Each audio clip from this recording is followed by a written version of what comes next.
Chapter 6, June, Warm Vibes, June 1st. I like singing and just took a chance with it, Melanie Martinez. And this is all we can do in life, right? We owe it to ourselves to at least try out the things we like first instead of just writing them off before giving them a chance. Life is too short to just settle for second best or settle for the safe thing because it will provide comfort and stability. Is there more risk in trying something out like singing or pursuing a career in music? Yes, but if you're diligent, work hard, have a little God-given talent, network, learn how to communicate well with other people, and enjoy collaborating, then you can pretty much do anything you want. Yes, there may be some limitations or hurdles in your way at times, but anything worth pursuing in life is going to have these. It comes with the territory and is part of the process, as I like to say. If you never take a risk on something like singing or anything you enjoy for that matter, then you might end up living your life and regret wondering what if. And it is when we take risks that we are rewarded. If you never take risks, there's no chance for a reward. You take yourself out of the game before it even starts. So go for it today. You've got this. June 2nd. I'm a chameleon. I can change my voice a lot. I always was able to because in my family's music, I was a harmony singer, and harmony singing is really hard. Linda Ronstadt. To have the ability to change your voice a lot is a great skill and talent. It's not always the easiest to emulate other voices or to sing in falsetto 1 minute and then harmony the next, preparing to sing lead in the next. But Linda is saying she was doing something like this when singing along with her family's music. Not only is it a great exercise of being able to adapt to whatever each situation is calling you to do, sing falsetto, sing harmony, sing lead, it prepares you for life in general. In life, we have to adapt to the ever-changing nature of daily life. We may get stuck in traffic on the way to see a dear friend you haven't seen in years. This is okay. Enjoy the ride. We may get sick at the drop of a hat. This is okay. Take time to rest and make an appointment with the doctor. We may be called upon to present in front of our colleagues without notice. This is okay. Use the skills and data you have at that given moment to show off your stuff. Or you may be asked to join a group on stage without warning. This is okay. Listen to the music, the song, and the voices all working together as a team, and add what you feel to be the best musicality at the right moments to put the icing on the cake. These are all examples of how to adapt to unexpected situations in life that are out of our control. We can not only apply them, but thrive with them if we think about them in a rational way. Panicking doesn't help anyone or anything get better. Using the brain does. Let's use our brains. June 3rd. You have to have a little soul in your singing, the kind of soul that's in the spirituals. That's why I like to include spiritual material in the sets I do. It's a part of my life. Sarah Vaughan. Never mind just a little soul. How about a lot of soul? I mean, if you are doing something as beautiful, amazing, and miraculous as singing, you owe it to yourself to sing with intensity, passion, power, and of course, emotion. This is what separates a good singer from a great singer, the amount of emotion they put into a performance for themselves and for the audience. And to incorporate the spirituals into a repertoire makes perfect sense. It's blending her love of singing and music with what inspires her. It's a recipe for great success. She will inevitably hit the mark as far as evoking emotion goes because she's combining the love of something with the love of something else. It's not only a no-brainer, but a home run. June 4th, I had to sing. I couldn't not sing. If it was singing to a living room full of people or an auditorium, it didn't matter. I had to sing. I was meant to sing. Anne Murray. I love this quote. Why? Because the fact that Anne Murray just has to sing speaks wonders as to why she does it in the first place. It's not for the fame, fortune, and glamour. It's because she feels she's so compelled to do so that it doesn't matter who is listening or where she does it. She just feels so strongly about it that she has to do it. This is exactly how we ought to be living our lives, doing something we enjoy so much that it inevitably is for the right reason or reasons. What's also telling about this statement is that she admits that she was meant to sing. By saying this, she is acknowledging the fact that she discovered what she is good at, what she has a natural ability in or for, and has had enough positive experiences with it to know she is meant to do this. It is essentially a gift given to her and one she does not take for granted. She inspires me to continue singing, not just because I want to, because I need to. June 5th, an athlete learns how to hold her breath, but that doesn't work in singing. You have to learn to relax. Kathy Rigby. I'm not sure if I agree with the first half of this quote, but I definitely agree with the second half. Here's why. If an athlete learns how to hold her breath, as Kathy suggests, then how can they compete properly? It is vitally important to breathe when exercising. If you don't, then after a certain point, you will pass out. The only place in sports where holding your breath will work, at least for a little, is anything involved in the water. An example, swimming.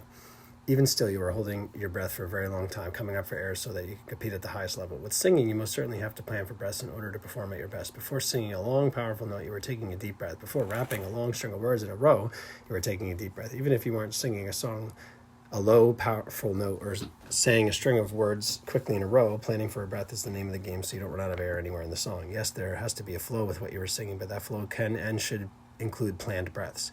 All in all, taking breaths at the right moments, whether playing a sport or singing, can make a break of a performance. Let's put ourselves in a position to succeed. June 6th, the voice muscle doesn't last forever. I have a lot of friends who are classical and opera singers. My friend Beverly Sills stopped singing in her 50s, so I'm careful with mine, but I'll keep going as long as it lets me. Johnny Mathis. This is a great observation, Johnny. If you're an active singer and performer, the voice muscle doesn't last forever in the way you would hope. Yes, you might still technically have a voice when you're 80 years old, but you might not sound like yourself even when speaking, never mind singing. Lately, I've been very cognizant of my singing voice, giving it more rest than usual so it can repair itself when not in work mode. You see, every day I am either singing or leading groups or lessons, talking at a high volume for a good 4 to 5 hours a day. This doesn't even count normal conversation with family, friends, or taking business calls. With this, if we don't give ourselves the proper rest, no matter what we are doing, exercises, singing, working, etc., our bodies and minds will tell us it's time to slow down or to stop entirely through sickness, injury, or illness. It's its own way of telling us that I've had enough and I'm going to force you to stop. I don't want to get to that point with anything in life, so it's all about listening to your body, and in this case, listening to your voice before it stops all of a sudden. That would be a shock to the system, and the last thing I want, and I'm sure the same goes for you, is for that to happen. In other words, we don't realize how much we need something until it doesn't work properly or the way it used to, or doesn't work anymore at all. June 7th, the minute I stopped singing, I'm back to being shy. I'm soft-spoken because I never really talked to people. I didn't learn to do it. Benjamin Clementine. Singing has this wonderful way of bringing out a different part of ourselves. It could be a part that's hidden, a part that's aching for attention, a part that's begging to be let out into the world. If this is the case, then why do we not let it out, not let it see the light of day, and or stifle it? Because it's scary to open ourselves up to the world, to be vulnerable, but we don't have to be afraid. Music, through the art of singing, allows us to express ourselves in a creative, constructive way where we feel free from the burdens of life and the shackles of fear. Let us always be mindful of this amazing quality, miraculous gift we are given the chance to explore at our fingertips and vocal cords each and every day. Plus, we can learn how to talk to people in a different way, through singing and musical melodies. This may be a better way to communicate anyway, because when we sing, we don't hold anything back. We give it our all and put our energy and focus directly into it. We are fully in the moment, and we ought to be like this with every conversation or type of communication we enter into or engage in throughout life anyway. June 8th. Even if we can't relate to what I'm singing, I hope you can believe in it and see it as something that is real. Halsey. What a great intention and wish for the listener, to believe in it and see it as something real. To me, this is the sign of a true artist. It's someone acknowledging the fact that not everyone may like their music, that it may not be their cup of tea, but to still find value in it and respect it for what it is. For instance, I don't particularly like rap music, but I do appreciate the way certain rappers string words together in such a way that it almost doesn't seem possible. Halsey's admission won't stop her from creating, though.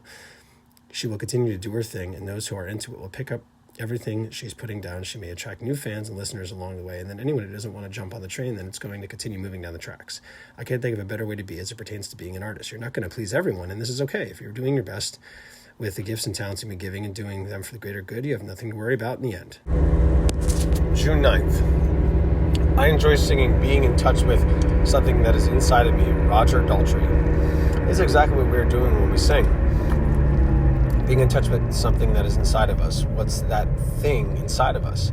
It's our inner voice, our inner child, if you will. It behooves us to tap into and listen to our inner voice and child, especially as we grow older. Why? Because if we choose to disregard either one, we may be missing out on some of the best, most joyful times of our lives. Children see things in the most innocent of lights, are more carefree and willing to let loose. We could all do this more often without thinking, who is watching me and how will this be viewed by other people? And paying attention to that voice inside telling us to go for it, to follow your passion, is vital for living a more well-rounded, full life. We don't always have to have all the answers or know the reason why to every little thing we encounter. Sometimes following the music is exactly what is needed to create something new and exciting. And when we listen to that inner voice in your child, we are doing just that. June 10th. I was singing before I could talk. Shelby Lynn. To the untrained eye and ear, for that matter, this might not make any sense whatsoever. However, when we really sit down to think about it, it does. So how can one sing before they talk? It's easy. Babbling. Babbling is a form of speaking, and usually babies and young toddlers make up random words as they are learning the English language by hearing others speak it. When they do this, there's usually a tone behind it, a vocal melody, if you will.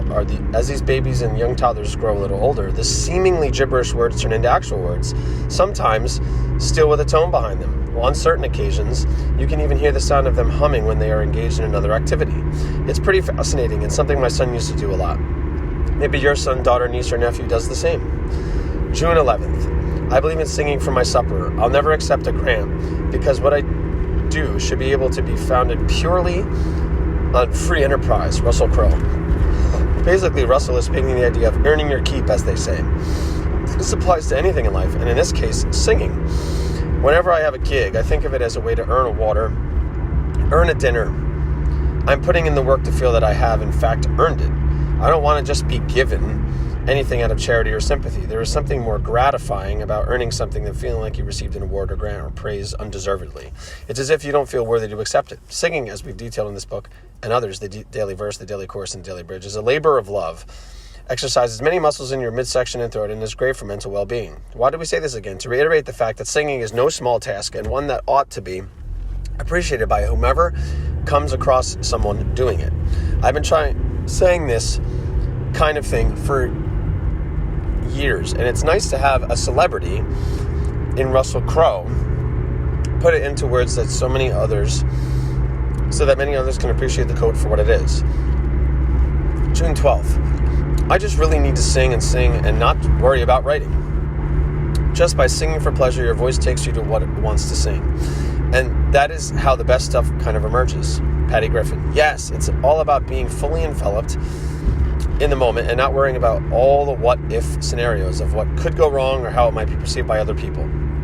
When we are immersed like this, outside distraction, the noise, if you will, doesn't matter. All that matters is what you are doing at that given point in time. You enter the zone, or as some others call it, the flow state. Once in this zone or state, great creativity, which breeds innovation and invention, can happen. When we are not thinking about anything else other than the matter at hand, this is when the best ideas and, as a consequence, the best results come. To me, it's living in a place of extreme focus while letting loose at the same time. Those terms might seem contradictory at first, but end up being the bread and butter of making the most out of whatever is in front of you. June 13th. I've never followed anyone's style of singing. Javed Ali. You see, I would say that it's okay to follow someone's style of singing. What's not okay is to completely copy it and claim it as your own. That is where you get into the territory of stealing someone's style, and in many ways, their persona, their brand, the thing that separates them from the pack. A song written by someone else is their intellectual property, and if you steal someone's way of singing those lyrics to the exact song, then it's infringing on the copyright of the song and the performance of it. What's acceptable in my book and many others is to listen to how different singers sing, their inflections, their accents, incorporating that a bit into your style, but still developing your own unique way of doing things. It's inevitable that other people's singing voices will creep into how you sing, especially if you are learning to sing by singing other people's songs first before writing your own. But to claim them as your own is no bueno. As 311 says best, come original. June 14th. I don't think there's anything wrong with singing a song and having fun with it, Joe Nichols. I don't think there's anything wrong with that either. At the end of the day, we ought to be having fun with something such as singing. Otherwise, why do it if it's not at least a little bit enjoyable and or fun? Some may say looking at it this way is being a tad selfish, and maybe it is a little bit, but if we don't enjoy what we're doing, that's going to come across to other people quite easily. So it's in our best interest to enjoy it a little so as to encourage and inspire others to want to join in on the fun. You'll be bringing more people into your circle rather than pushing them out. If you're not having fun with something, I'm afraid the opposite will happen. You'll end up driving people away, and they'll want to steer clear of you for not just the situation at hand, an example singing about other areas as well. And if singing turns into something that isn't fun, there may be a deeper issue at hand in your life. Singing is meant to foster feelings of happiness, joy, peace, hope, and love. These are all positive emotions to experience, and we ought to want to experience more of each the more we do it. It's a positive feedback loop. June 15th. The auto-tune makes everybody sound the same and takes away all the emotion because you're singing through this machine, and of course you're taking all of this emotion out of your voice for the most part. Neo. I couldn't agree more, Neo. Although the main purpose and initial intention of autotune is and was to fix a note that isn't exactly perfect, it is misused and abused these days. The same can be said for many other things in life where something was created as a good intention for people to use, and then it gets taken out of context or used in a way that it wasn't intended. I've been saying this for years, that autotune, when misused, makes the human voice sound like an alien. No human being sounds like that on their own. Being a singer-songwriter musician myself, I cringe when I hear it thrown out in the entire track. Why? Mainly because it's not the person's real natural voice you hear as the final product. It's a form of deception, if you ask me, because the singer is hiding behind a mask sugarcoating what their real voice sounds like. Also, I like to have real, authentic, natural, organic sounds in every song I record, including my voice. If there are mistakes in a vocal take, I leave them in there. We're human. We're supposed to have flaws. No one's perfect. And this is okay. We could strive for perfection, but at some point we have to come to terms with the fact that we are not perfect. In doing this, we are letting go of that idea and adopting the mentality of it is what it is, and what you see or hear is what you get. June 16th. My mom used to listen to Motown. Diana Ross was my first singing teacher, really. I just sing along all the time. Lisa Stansfield. The idea of putting an artist, band, or singer on and trying to emulate them is a great way to test your singing voice. This is exactly how I learned how to sing not only lead vocal lines, but harmonies as well. When I first started driving, I would put on my favorite artists at the time, Dashboard Confessional and Jimmy Eat World. I would then do my darndest to sound like each of these lead singers, hitting the high notes, staying right in the pocket throughout the verses, and listening to all the nuances and the harmonies. It was a great way to practice my chops without fully realizing I was honing my own style of singing at the same time. There's nothing wrong with this approach at all if it is what resonates with you. Is it a traditional way of learning how to properly use your voice for singing? Not by any means, but it is a way that most certainly can work if you practice it enough and are open to adapting along the way. June 17th. Well, everything about singing. I learned from busking. Everything I learned about songwriting, I learned from busking. Glenn Hansard.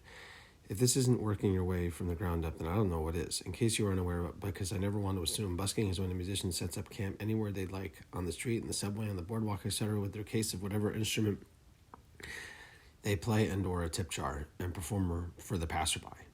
It's not considered a booked gig at a venue, but rather playing, usually with no amplification, for the love of music and entertaining. There's something to be said about someone who has enough courage to go on a limb like this, putting themselves out there for public praise and or ridicule.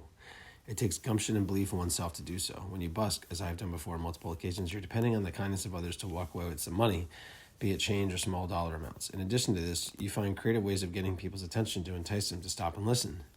This can be incorporated into how you sing certain words, phrases, and notes, as well as into songwriting. It's about getting to the hook as soon as possible and adding catchy melodies and harmonies into the music and words, among other things.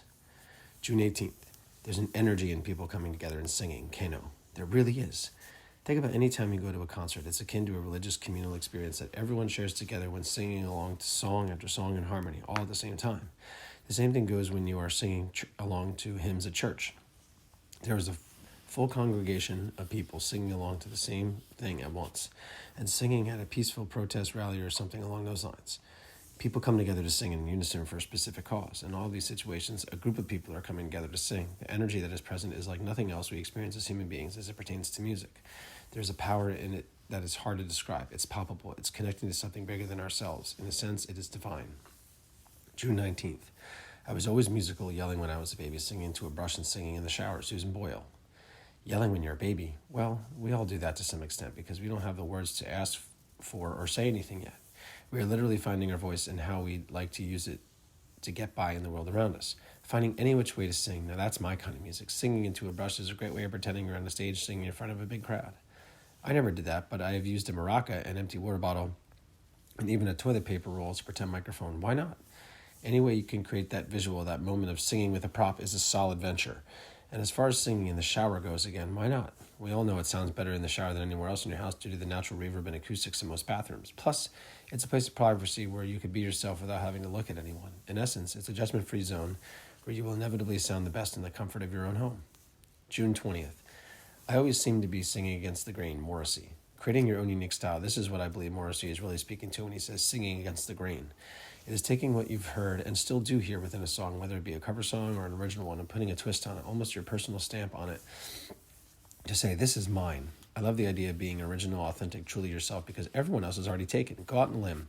Try something different as it pertains to singing and music in general. It's not only fun, but could be very much worth your while as far as separating yourself from the pack goes. June 21st. I'm not interested in how well someone could sing. It's what you're singing that interests me. Bernard Sumner. I love this. I say something along these lines all the time. It's not just what you're saying, but in how you say it. You could say, I love you to someone, but if it is said with no passion or conviction or in a sarcastic tone, then do you really love them? Or are you just saying it out of obligation? The same thing goes for singing. You can be the best singer in the world, but if you don't sing with passion or conviction, then you miss the mark or fall flat, if you will. Excuse the pun. However, if someone isn't the best singer in the world, but tells great stories and sings with passion as well as conviction, that's more interesting and authentic to listen to and watch. Bob Dylan encapsulates this to the T. June 22nd, when you first start singing something after you've written it, it has this sort of sparkle to it. And if you capture that, that's luck. Jesse Harris. I definitely agree that there was something special about singing a song right after you've written it. It still has a surreal quality to it, as if it isn't quite yours yet, and that you're seeing and singing someone for the first time with eyes and ears of awe and wonder. Luck, isn't that the place where hard work and opportunity meet? If this is the case, then it's not so much luck that comes into play for this scenario, but rather being at the right place at the right time. For instance, if you have a home studio set up and just wrote a song, it's easy to capture it onto a recording, being that you are right next to all your recording equipment. Similarly, if you are in a professional studio when you wrote a specific song, you can capture it right away as well. June 23rd.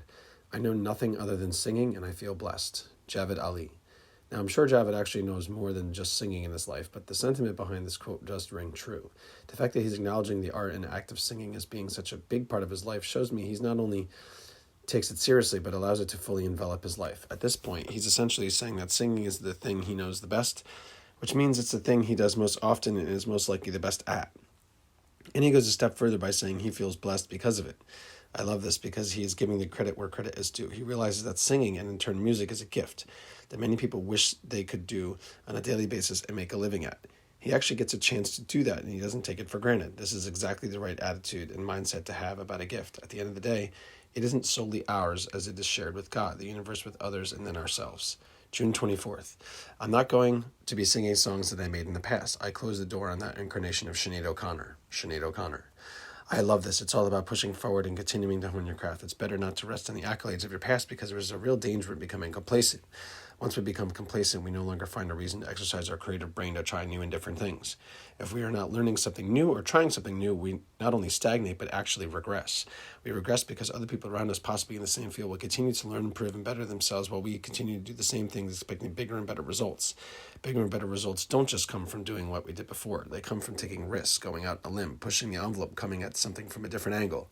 Sinead is not only touching upon the ideas above, but admitting out loud that she wants to constantly reinvent herself. This is the sign of a true artist and one who is not worried about what she's done in the past. She's more focused on what she can accomplish now and in the future that will set her apart even from herself. Inspiring.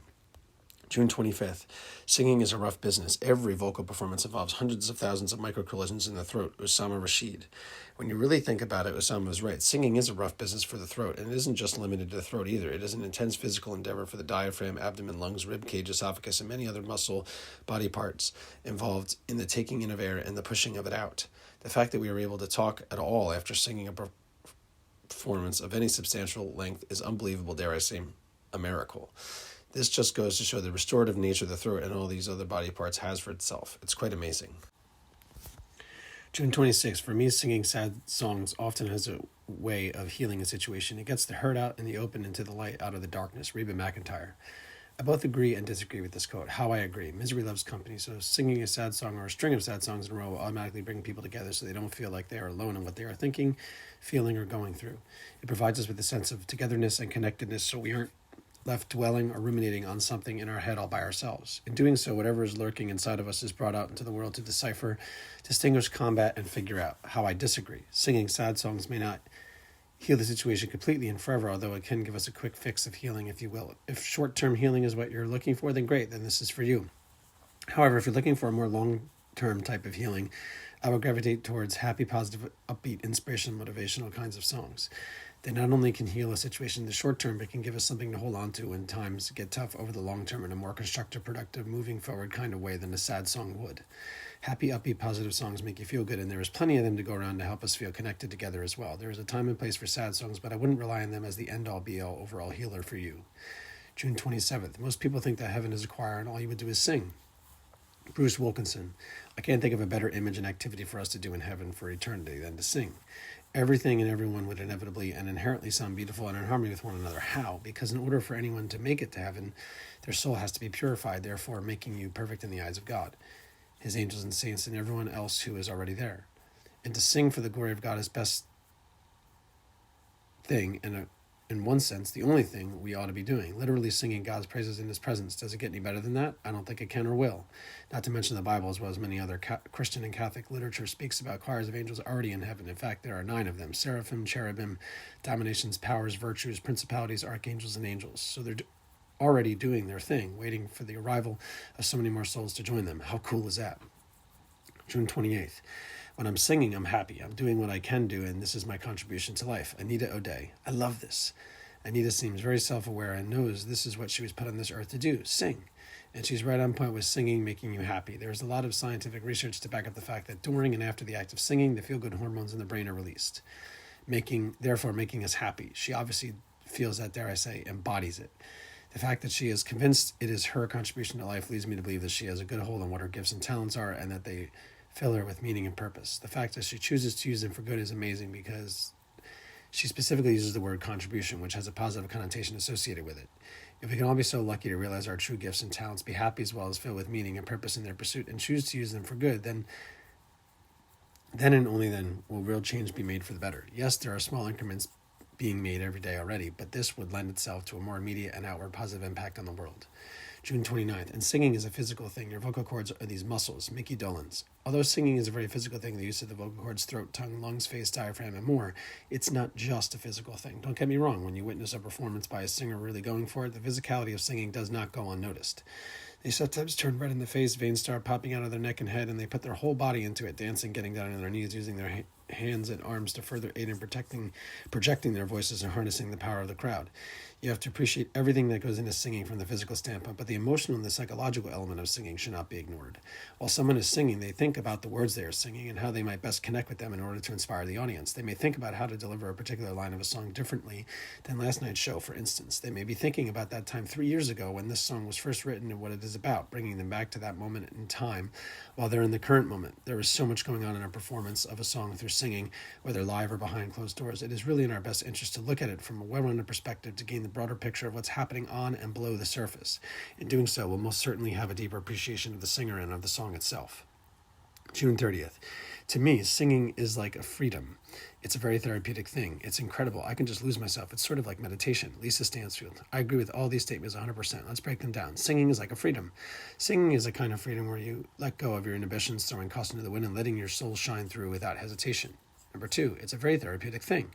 Singing most certainly is a therapeutic thing. I found it to be incredibly therapeutic for me in that I get to let out whatever it is I've been holding in as far as stressors, anxieties, responsibilities, and worries in life go. It is a release of energy which makes you feel good while making others feel good. What's not to like about that? Number 3, it's incredible. Singing is incredible for the reasons above and so much more, which we detailed already in this book and our 2 others in this series, the daily verse, the daily chorus, and the daily bridge. One extra incredible attribute of singing is that it is an exercise for your midsection, your throat, your entire middle to upper body. It is not only good for us physically, but good for us mentally, as all the feel-good chemicals and hormones are released when we sing. Number 4, I can just lose myself. It's like a meditation. Singing most certainly encourages us to let go of our egos because we take on this other spirit of the music when we let it flow through us freely. When we allow ourselves to let go, it is easier to enter into a meditative state. We can focus more on our breathing, which many forms of meditation encourage, as well as focus on what is we're singing the song and nothing else. It's all about performing and reacting to what we're doing in the moment. Nothing else matters.